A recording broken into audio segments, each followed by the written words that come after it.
Hello, my name is Electrician's Mate First Class Alan Naylor, attached to USS Tennessee Gold Crew in Kings Bay, Georgia. My story is that I got a DUI while coming back from a command function.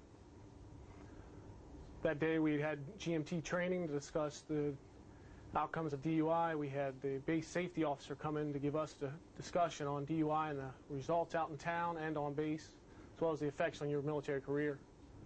I went to the command party in Jacksonville, Florida, had 4 doubles of Jack and Coke, and then came back on base. On my way on base, went through the gate with no problem, and around the corner there was a sobriety checkpoint. Sobriety checkpoint, they stopped me, asked me if I had anything to drink. I told them that I had. They had me step out of the car, perform a field sobriety field sobriety test, and give me a breathalyzer.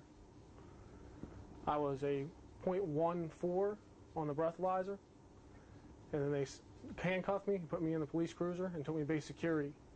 My division officer had to come pick me up that morning at around 3 a.m. The worst part of it afterwards was not knowing what was going to happen to me, and that I wouldn't be able to tell my wife and kids exactly what was going to happen to them and to me. That day after we'd had the training, like a lot of the other guys, I joked about with them about how stupid people are who get DUIs and the stupid things people do. Because everybody knows that it's a personal choice, but no one thinks about it when they're doing it. When I did it, I came back from Jacksonville, and I didn't think about the fact that I'd had 4 doubles. I felt fine. When I came on base, they knew I'd been drinking.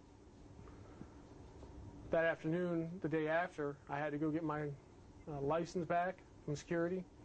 I had to call my chief and everybody on the boat that was involved and let them know what had happened.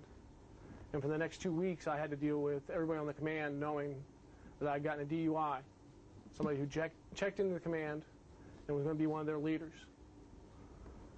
After I got all the paperwork sorted, they took me to mast.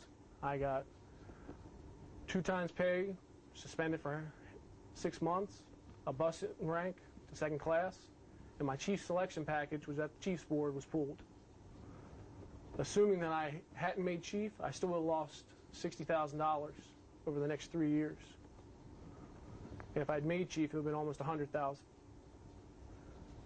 The command didn't put me in a position of responsibility or authority, and for the next year, I spent working my butt off, making sure that everybody knew that I was a trustworthy and capable individual, because after the DUI, they knew that they couldn't trust me to do my job without keeping an eye on me.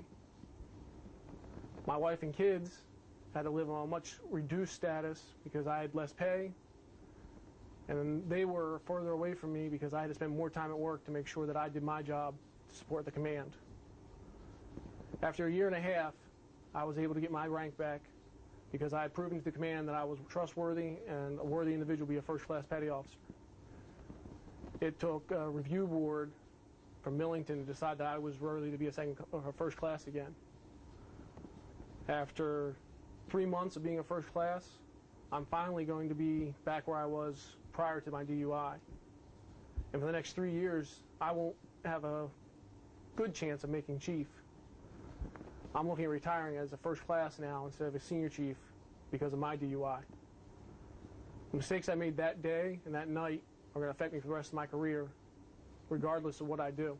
And I'm unhappily dealing with that now and tomorrow and every day after that.